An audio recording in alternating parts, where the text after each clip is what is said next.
వరి వివిధ ప్రాంతాల్లో పిలక దశ నుంచి ఈనిక దశ వరకు ఉంది. అయితే వాతావరణం మార్పుల కారణంగా చీడపీడలు ఆశించి తీవ్రంగా నష్టం చేసే అవకాశం ఉంది. ఇప్పటికే చాలా చోట్ల తెగుళ్లు ఆశించినట్టు శాస్త్రవేత్తలు గుర్తించారు.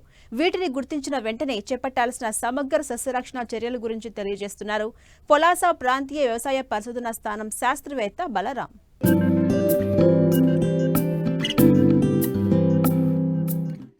ప్రస్తుతం వరి వివిధ ప్రాంతాల్లో పిలక దశ నుంచి ఈనిక దశలో ఉంది.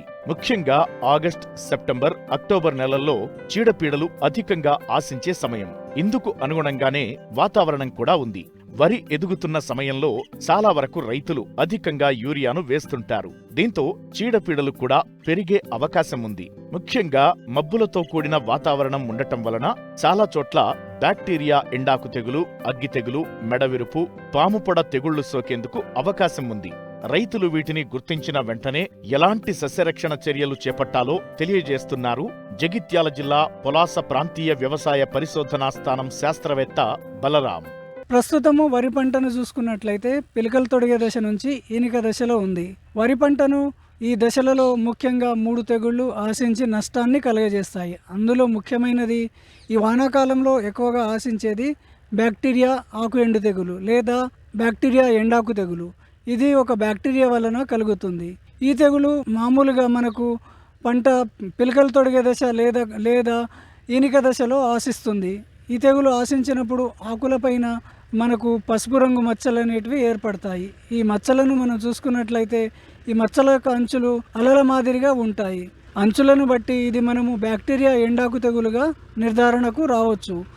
ఈ ఆకులు అనేటివి పైనుంచి కిందికి ఎండుకుంటూ రావడం జరుగుతుంది. ప్రధాన పొలంలో మనము ఈ తెగులను గమనించినప్పుడు ఉదయం పూట మనము ఈ తెగులు సోకిన మొక్కలను గమనించినట్లయితే ఆకుల మీద పసుపు రంగు నీటి బిందువులు కనిపిస్తాయి. ఈ పసుపు రంగు నీటి బిందువులు అనేటివి బ్యాక్టీరియా యొక్క సముదాయము. ఈ బ్యాక్టీరియా ఎండాకు తెగులు నివారణకు ఎలాంటి కెమికల్స్ మందులు అయితే లేవు. కాకపోతే ఈ తెగుల యొక్క వ్యాప్తిని అరికట్టడానికి మనకు మొదటగా రైతులు ఈ తెగులను పొలంలో గమనించినప్పుడు వరికి వేయాల్సిన ఈ యూరియా నత్రజని సంబంధిత ఎరువులు ఏవైతే ఉన్నాయో వాటిని తాత్కాలికంగా నిలిపివేసుకోవాలి. దీనికి ఈ తెగుల యొక్క ఉధృతిని మనకు వ్యాప్తి చెందనివ్వకుండా లీటర్ నీటికి plantamycin 1 gram plus copper oxychloride 3 గ్రాములు ఈ 2 మందులు కలిపి లీటర్ నీటికి కలుపుకొని మనము ఈ తెగుళ్ళు సోకిన పొలంలో పిచికారీ చేసుకోవాలి. అదేవిధంగా రైతు సోదరులు ఈ తెగులు సోకిన పొలం నుంచి పక్క పొలాలకు నీటిని మళ్లించకుండా చూసుకున్నట్లయితే ఈ తెగుల యొక్క వ్యాప్తిని మనము అరికట్టవచ్చును. అదేవిధంగా వరి పంటను ఈ వానాకాలంలో ఆశించే ఇంకొక తెగులు అగ్గి తెగులు. అగ్గి తెగులు వరి పంటను వివిధ దశలలో ఆశిస్తుంది. ఈ తెగులు ఆశించినప్పుడు ఆకులన్నీ మాడిపోయి కాలిపోయినట్లుగా కనిపిస్తాయి. కాబట్టి ఈ తెగులను మనము అగ్గి తెగులు అంటాము. ఆకుల మీద మొదటగా నీటిలో తడిసినట్లుగా చిన్న మచ్చలు కనిపిస్తాయి. క్రమేణా అనుకూల వాతావరణ పరిస్థితులలో ఈ మచ్చలు అనేటివి నూలు కండే ఆకారాన్ని పోలి ఉంటాయి. ఈ మచ్చలను చూసుకున్నట్లయితే మచ్చల యొక్క మధ్య భాగం తెలుపుగా ఉండి అంచులు గోధుమ రంగుకు మారుతాయి. అదేవిధంగా ఈ అంచుల యొక్క కొనలు మొనదేలి ఉంటాయి. అలా అనుకూల వాతావరణ పరిస్థితులలో ఈ మచ్చలు ఒకదానితోటి ఒకటి కలిసిపోయి ఆకులు ఎండిపోయినట్లుగా కనిపిస్తుంది. అదేవిధంగా ఈ తెగులు మనకు కణుపుల దగ్గర మనకు మెడ మీద ఆశించినట్లయితే దీన్ని మనము మెడవిరుపు అంటాం. మెడవిరుపు అనేది పంటకు చివరి దశలో ఆశిస్తుంది.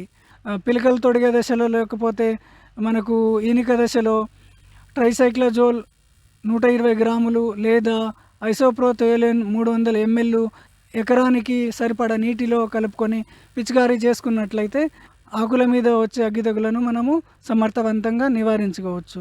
అదేవిధంగా మనకు పూత సమయంలో దాదాపుగా 25% పూత సమయంలో మనకు తర్వాత దశలో మెడవిరుపు ఆశిస్తుంది. కాబట్టి ఈ మెడవిరుపును ఆశించకుండా మనకు దాని నుంచి కలిగే నష్టం నుంచి కాపాడుకోవడానికి 15 నుంచి 20% పూత సమయంలో ట్రైఫ్లాక్సిస్ట్రోబిన్ ప్లస్ టెబుకొనజోల్ అనే మిశ్రమము కలిగినటువంటి మందును 0.4 గ్రాములు లీటర్ నీటికి కలుపుకొని పిచికారీ చేసుకున్నట్లయితే ఈ అగ్గి తెగులను మనము సమర్థవంతంగా నివారించవచ్చును.